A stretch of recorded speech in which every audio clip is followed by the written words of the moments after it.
नमस्कार, बहुत बहुत स्वागत है आप सभी का। शाम के 7 बजने वाले हैं, वक्त है आप सभी के पसंदीदा कार्यक्रम म्हारो राजस्थान का। आप सबके साथ मैं हूं प्रियंका राय। बुलेटिन की शुरुआत बड़ी खबर के साथ करेंगे। दिल्ली से बड़ी खबर है, मनीष सिसोदिया की मुश्किलें बढ़ गई हैं। उनकी जमानत अर्जी को खारिज कर दिया गया है। यह बड़ी सूचना इस वक्त की आपको बता रहे हैं। दिल्ली से यह बड़ी खबर है, मनीष सिसोदिया की जमानत अर्जी को खारिज किया गया है।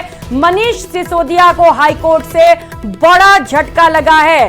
शराब घोटाला मामले को लेकर मनीष सिसोदिया की गिरफ्तारी की गई है। लगातार उनकी ओर से जमानत अर्जी भी पेश की जा रही है, लेकिन एक बार फिर से हाईकोर्ट से मनीष सिसोदिया को बड़ा झटका लगा है और हाईकोर्ट ने उनकी जमानत अर्जी को खारिज कर दिया है।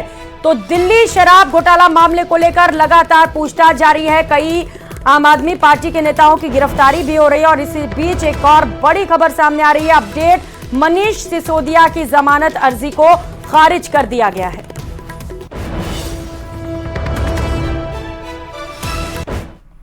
और अब बात करेंगे भजनलाल सरकार के फुल एक्शन मूड की। प्रदेश में तापमान कम होने का नाम नहीं ले रहा।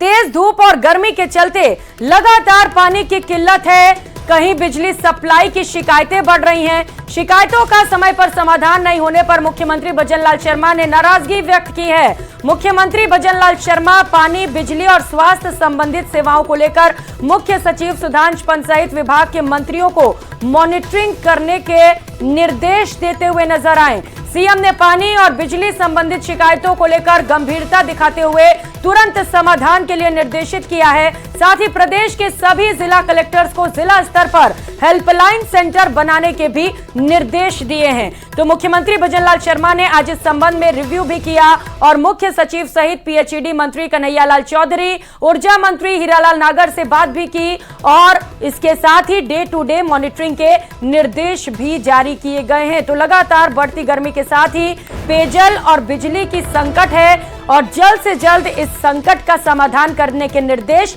मुख्यमंत्री भजनलाल शर्मा की ओर से जारी किए गए हैं।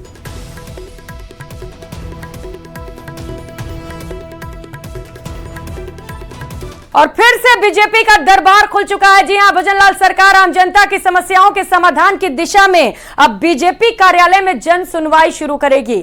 आचार संहिता खत्म होने के बाद बीजेपी के प्रदेश कार्यालय में जनता दरबार लगेगा, जहां मंत्री और पार्टी के वरिष्ठ पदाधिकारी आम जनता की समस्याएं सुनेंगे और उनके समाधान की भी कोशिश करेंगे। देखिए रिपोर्ट।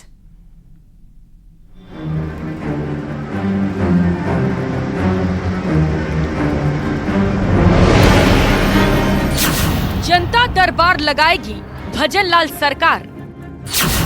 बीजेपी कार्यालय में रोजाना जन सुनवाई होगी। मंत्री पदाधिकारी करेंगे जन सुनवाई। जनता की समस्याओं का होगा निपटारा।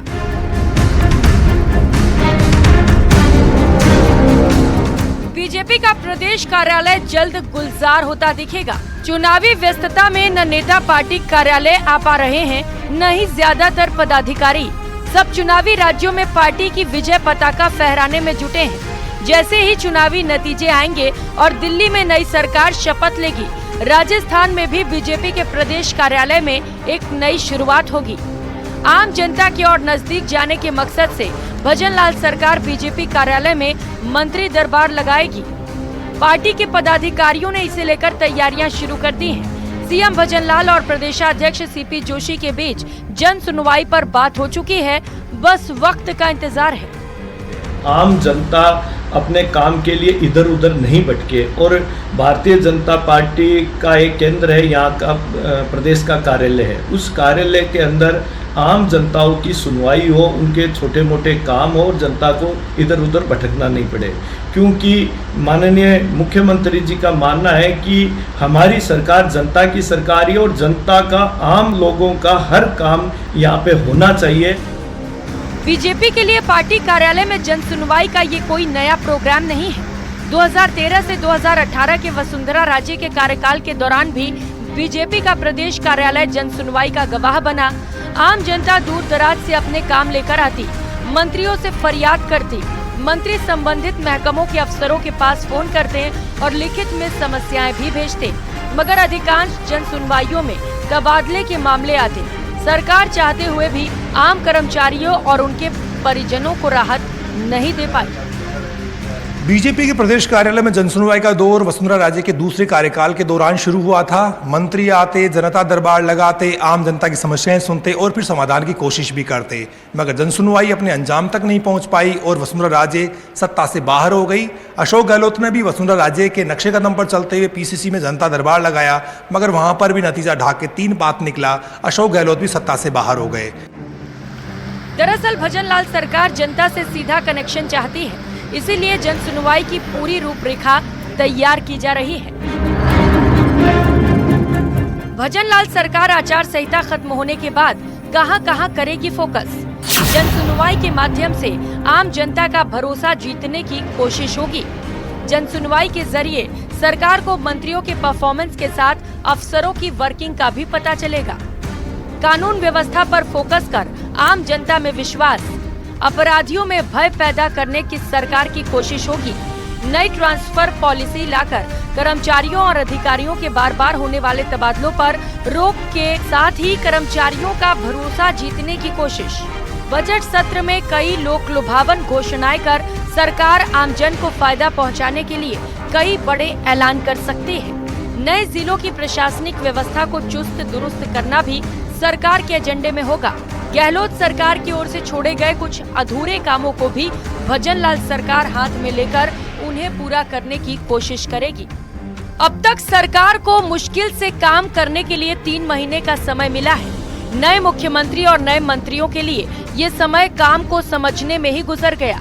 अब आचार संहिता खत्म होने के बाद सरकार की गाड़ी पटरी पर दौड़ने लगेगी, जिसकी शुरुआत जनसुनवाई के आगाज से होगी। भारतीय जनता पार्टी की सरकार में भारतीय जनता पार्टी कार्यालय में बैठकर सदैव जनता की समस्या के समाधान के लिए हम लोगों ने प्लान किया है और इस बार भी माननीय प्रदेश अध्यक्ष जी और माननीय मुख्यमंत्री जी से चर्चा हुई है।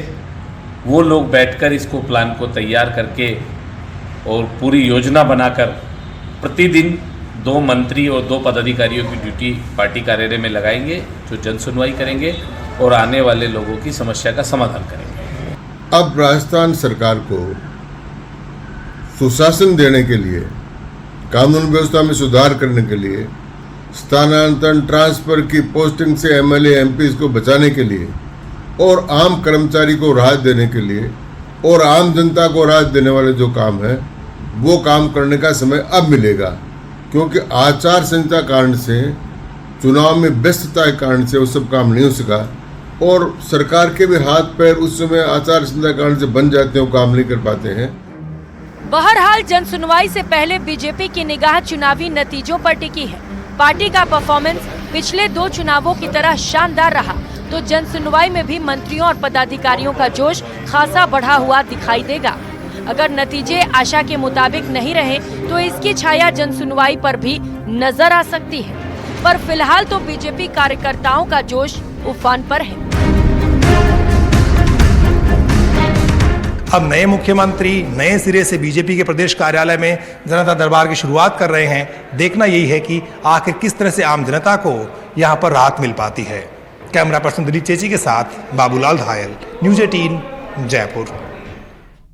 और करेंगे इस बीच दिल्ली से मिल रही बड़ी खबर का। दिल्ली से यह बड़ी खबर है कि मुख्यमंत्री भजनलाल शर्मा दिल्ली पहुंच चुके हैं। पश्चिम दिल्ली के गांव नानाखेड़ी चौक के लिए मुख्यमंत्री भजनलाल शर्मा रवाना हुए हैं। भाजपा प्रत्याशी कमलजीत सहरावत के समर्थन में भव्य रोड शो करेंगे मुख्यमंत्री भजनलाल शर्मा। रात 8:30 बजे दक्षिण दिल्ली सीट के लोकसभा प्रत्याशी रामवीर सिंह बिधोड़ी के समर्थन में भी रोड शो करेंगे। तो वहीं रात 8:30 बजे संजय कॉलोनी, भाटी माइंस और छतरपुर में भी रोड शो का कार्यक्रम तय है। तो लगातार लोकसभा चुनाव में स्टार प्रचारक के तौर पर मुख्यमंत्री भजनलाल शर्मा ताबड़तोड़ अलग अलग राज्यों के दौरे कर रहे हैं, वहां पर रैलियां कर रहे हैं और रोड शो भी कर रहे हैं।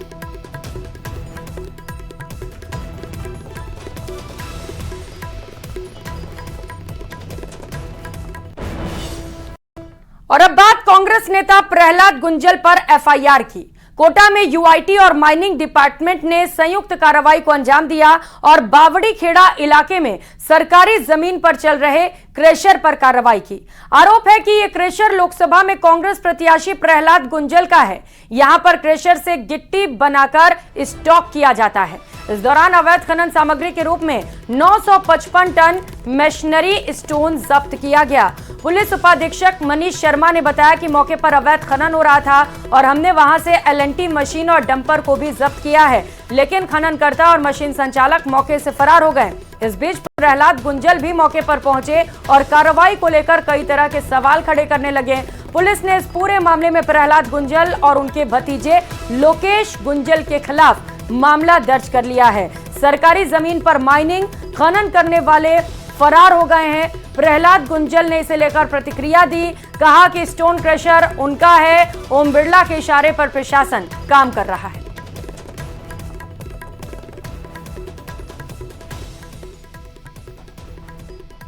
उधर अलवर में पूर्व प्रधानमंत्री राजीव गांधी को कांग्रेस नेताओं ने 33वीं पुण्यतिथि पर श्रद्धांजलि दी। इस दौरान मीडिया से बात करते हुए रामगढ़ विधायक जुबेर खान की जुबान भी फिसल गई। जुबेर खान ने राजीव गांधी की जगह राहुल गांधी को देश के विकास का श्रेय डाला। यही नहीं, जुबेर खान ने राजीव गांधी की जगह राहुल गांधी को श्रद्धांजलि तक अर्पित कर दी। इसका वीडियो अब सोशल मीडिया पर वायरल हो रहा है। ऐसे कानून थे, देश को नई दिशा राहुल गांधी जी ने 21वीं सदी की दी, तो आज के दिन उनके श्रद्धांजलि देते हैं हम सभी कांग्रेस के जन और उनके बताए हुए रास्ते पे चलने के प्रयास करते हैं कि देश अखंड रहे, मजबूत रहे और दुनिया में सर्वोपरि भारत देश बने, यही हमारा सबका लक्ष्य। और प्रदेश के सबसे बड़े एसएमएस अस्पताल के आईडीएच सेंटर में वीवीआईपी की बजाय अब आम मरीजों का इलाज होना शुरू हो गया है। अस्पताल प्रशासन ने आईडीएच सेंटर को मेडिसिन विभाग को सुपुर्द कर दिया है। देखिए रिपोर्ट।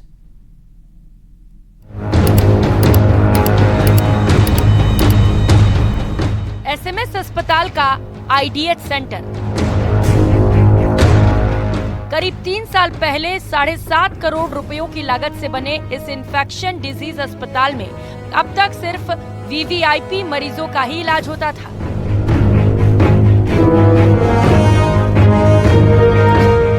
आलम यह था कि पिछले 3 महीने में महज 1 मरीज का ही यहाँ पर इलाज हुआ, लेकिन अब इस सेंटर को मेडिसिन विभाग को सौंप दिया गया है, जिसके बाद से अब यहाँ पर आम मरीजों का इलाज शुरू हो गया है। कोई महामारी आ जाए उसके केसेस को सेग्रीगेट करने के लिए बनाया गया था। हमने उसको तुरंत प्रभाव से मेडिसिन डिपार्टमेंट को कहा है और आज से वो फैसिलिटी ओपन हो जाएगी। वो फैसिलिटी को मेडिसिन डिपार्टमेंट और ट्रॉपिकल मेडिसिन वाले दोनों मिलकर चलाएंगे और उसका पूरा लाभ हर मरीज को मिलेगा। खास बात यह है कि इस सेंटर में सभी सुविधाएं अत्याधुनिक हैं। 20 बेड के इस सेंटर में नेगेटिव प्रेशर के बेड भी मौजूद हैं, जिसमें इन्फेक्शन का खतरा नहीं होता। इसके अलावा सोफिस्टिकेटेड आईसीयू, वेंटिलेटर समेत और भी कई सुविधाएं उपलब्ध हैं। एसएमएस के मेडिसिन विभाग के एचओडी ने बताया कि आम मरीजों के लिए खोले जाने से इन्फेक्शन के मरीजों को काफी राहत मिलेगी। इन्फेक्शियस डिजीज हॉस्पिटल पहले भी एग्जिस्ट करता था और उसमें सारे इन्फेक्शियस डिजीज के पेशेंट्स रखे जाते थे, जो कि हम आम वार्ड जो एसएमएस हॉस्पिटल में है मेडिसिन के, वहाँ नहीं रख सकते हैं। तो ये हमने पेशेंट्स जो स्पेशली जैसे डायरिया के पेशेंट्स आते हैं, वायरल निमोनिया के आते हैं, फ्लू के आते हैं, ये जो इन्फेक्शियस मीजल्स है, चिकन पॉक्स है, इस तरह के जो पेशेंट्स हैं जो कि आइसोलेट में रहने चाहिए, जनरल वार्ड में नहीं रहने चाहिए, उनको वापस हम आईडीएच में वहीं पर ट्रीट करेंगे।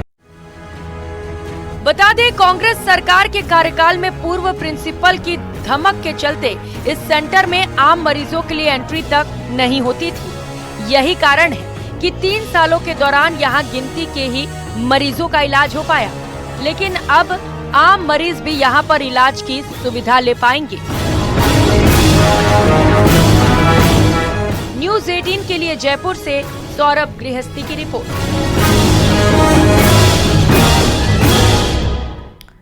और अब बात पानी के संकट काल की। राजस्थान में गर्मी की दस्तक के साथ ही पानी की 2-2 बूंद के लिए हाहाकार मचा है। आरोप है कि जलदाय विभाग की पानी की कालाबारी जारी है। आलम यह है कि एक दिन छोड़कर पानी दिया जा रहा है, लेकिन पानी की सप्लाई होती भी है तो महज 10 मिनट के लिए।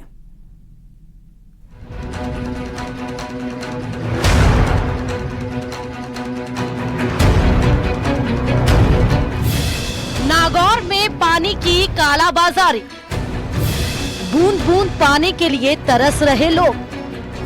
एक दिन छोड़कर हो रही पानी की सप्लाई, 10 मिनट में ही बंद हो जाता है पानी आना।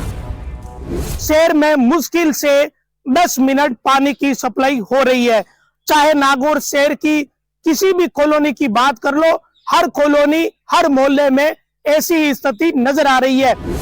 एक तो गर्मी, ऊपर से पानी की किल्लत। नागौर में शहर से लेकर गांव तक चारों तरफ एक जैसे हालात हैं, जिसके चलते जनजीवन बुरी तरह से प्रभावित हो रहा है। शहर से लेकर गांवों तक लोग अधिकारियों को कोस रहे हैं। दूसरी तरफ नागौर शहर में इंदिरा गांधी नहर परियोजना का जो गोगिलाव डैम है, वहां पर टैंकरों की लंबी लंबी कतारें लगनी शुरू हो गई है।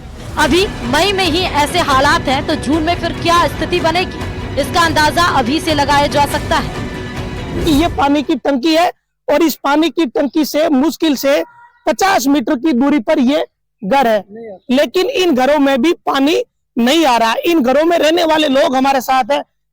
सर, आपके तो दिक्कत नहीं होगी कायदे से? दिक्कत है ना, पानी नहीं आ रहा है। आप तो टंकी के नीचे हो। जब भी तो समस्या है, ये हमारे समझ में नहीं आता। उधर सामने की साइड में तो बहुत पानी आता है, हमारे साइड में पानी नहीं आता है।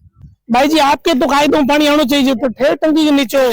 पानी एक दिन छोड़ एक दिन तो है, 5-10 मिनट देवे, जब वो भी तो तुम्हारे दूसरे दिन वापस डुल जाए, वो तो स्थानीय लोगों का आरोप है कि इंदिरा गांधी नहर परियोजना से नागौर को 21 MLD पानी मिल रहा है, लेकिन उसकी सप्लाई कहां हो रही है कोई नहीं जानता, क्योंकि शहर के लोगों को पानी की पर्याप्त सप्लाई नहीं हो रही है। लोगों का आरोप है कि अगर गांव से कोई पानी लेने जाता है तो डैम पर 100 रुपए की पर्ची कटवानी पड़ती है, लेकिन जलदाय विभाग अकाल राहत के नाम पर फ्री टैंकर भरकर बेच रहा है, जिसका कोई लेखा जोखा नहीं है।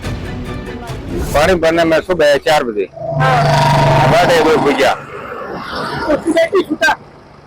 सुबह में जल्दी 4 बजे सोता जकार आगे गया जो पॉइंट हमारा लाइन में लग गया। और बारी आई बारी आगे जगह रही, माए तो दुकान आए कि नहीं आए। अब कितना घंटा लगे बारी आवन में लागे 7-8 घंटा। आलम यह है कि एक तरफ ना तो पानी पहुंच रहा है और ना ही डैम पर टैंकर वक्त पर भरे जा रहे हैं। दूसरी ओर अधिकारी दावा कर रहे हैं कि नागौर को 21 MLD पानी मिल रहा है। नागौर के लिए जो है 20 से 21 MLD पानी रोज मिल जाता है। हालांकि हमारी डिमांड जो है, डिमांड के हिसाब से 27 MLD है, पर नहर से जो सप्लाई आ रही है उसके अंदर भी पंपिंग के अंदर लिमिटेशंस है। वहां पे भी कोई पंप ऑगमेंट हो रहा है, पर जितना 20-21 MLD पानी मिल रहा है उसको हम बेहतर तरीके से सप्लाई करने की कोशिश कर रहे हैं। और पानी कम है, इसलिए हम ये अपील भी करते हैं शहरवासियों से कि पानी के अपव्यय को थोड़ा कृपया रोकें। न्यूज 18 की टीम ने नागौर शहर में चल रही पानी की किल्लत को लेकर कई मोहल्लों और कॉलोनियों का जायजा लिया, तो जनता की पीड़ा जुबान पर आ गई। विशेषकर महिलाओं ने पानी की किल्लत पर बोलते हुए कहा कि एक दिन छोड़कर एक दिन पानी की सप्लाई हो रही है, वो भी मात्र 10 मिनट। तो 4 साल से बहुत परेशान है। और गर्मी के अंदर तो बिल्कुल 3 दिन पानी आवे नहीं। कभी खोले तो रात का 4 बजे खोले, कभी रात के 2:30 बजे खोले। ये कोई टाइम थोड़ी है। पानी 10-15 मिनट आवा, फिर लेट चल जाए बीच का माइन है, रेल भी छोटी लाखोड़ी गली के अंदर। बहुत परेशान हो गया मैं तो। नागौर में किल्लत सिर्फ पानी की नहीं, बल्कि बिजली ने भी जीना दुश्वार कर रखा है। लोगों का आरोप है कि एक तरफ पानी कम समय के लिए आता है और ऐसे में जिस वक्त पानी आता है उसी वक्त बिजली चली जाती है। पानी की भारी किल्लत है और ग्रामीण आज इकट्ठे होकर मेरे पास आए। वहाँ मौके पर जहाँ ट्यूबवेल चोरी और जो केबल चोरी की घटना हुई, वहाँ पर बैठ के धरना दिया। गांव के पूरे लोग इकट्ठे होकर उन्होंने आमरण अनशन के लिए कहा। नागौर शहर में पानी की किल्लत के हालातों का जायजा लेने के बाद हमारी टीम पहुंची गोगेलाव गांव स्थित इंदिरा गांधी नहर परियोजना के डैम पर। इस डैम पर टैंकरों की आधा किलोमीटर लंबी कतार लगी हुई देखी गई। यहाँ टैंकरों को पानी भरवाने की 2 तरह की व्यवस्थाएं हैं। जो टैंकर चालक निजी स्तर पर पानी भरने के लिए आते हैं और आगे ले जाकर सप्लाई करते हैं, उनकी 100 रुपए की रसीद जलदाय विभाग द्वारा काटी जाती है और उन्हें पानी भरवाया जाता है। लेकिन यही सुविधा आज मुसीबत बन गई है, क्योंकि 100 रुपए में पानी भरकर ले जाने वाले टैंकर चालक उसे पानी को घरों तक पहुंचाने के 800 से लेकर 2000 वसूल रहे हैं। जो गांवों के लोग या गांवों के टैंकर चालक पानी भरने के लिए आते हैं, उनसे डैम पर 100 रुपए की रसीद काटी जाती है। लेकिन जो अकाल राहत के टैंकर है, उन्हें फ्री पानी भरवाया जा रहा है और वो पानी आगे कहाँ सप्लाई कर रहे हैं, उसका कोई ठीक से लेखा जोखा किसी के पास है नहीं। लोकसभा चुनाव के दौरान नागौर के नेताओं ने खूब वादे किए कि नागौर जिले में पानी की समस्या का समाधान किया जाएगा, लेकिन जैसे ही गर्मी आई और पानी की किल्लत शुरू हो गई, चुनाव के दौरान वादा करने वाले नागौर के सारे नेता मौन हैं। किसी भी पार्टी का नेता इस मामले में नहीं बोल रहा, जबकि आज की तारीख में नागौर जिले की जनता की यह सबसे बड़ी समस्या है। जनता भयंकर परेशान है और इस बीच जलदाय विभाग के अधिकारी और डिस्कॉम के अधिकारी गहरी नींद में सो रहे हैं। महेंद्र बिश्नोई, न्यूज़ 18 नागौर। तो गर्मी सितम ढा रहा है और जरा सोचिए, इस गर्मी के मौसम में अगर पानी की किल्लत हो जाए तो क्या हालात होगा। जोधपुर में लोग इन दिनों इस समस्या से दो चार हो रहे हैं। आरोप है कि अधिकारी इनकी समस्याओं पर गौर नहीं कर रहे हैं। आलम यह है कि पानी के लिए महिलाएं आपस में झगड़ भी रही हैं।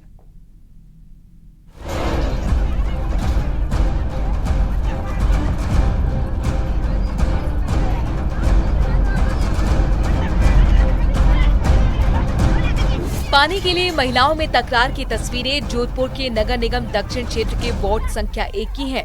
आप देख सकते हैं कि भयंकर गर्मी के बीच महिलाएं अपनी बारी का इंतजार करती हैं, लेकिन पानी या तो आता ही नहीं है, अगर आता है तो आधे घंटे में ही खत्म हो जाता है। ऐसे में महिलाएं एक दूसरे से झगड़ा करती नजर आती हैं।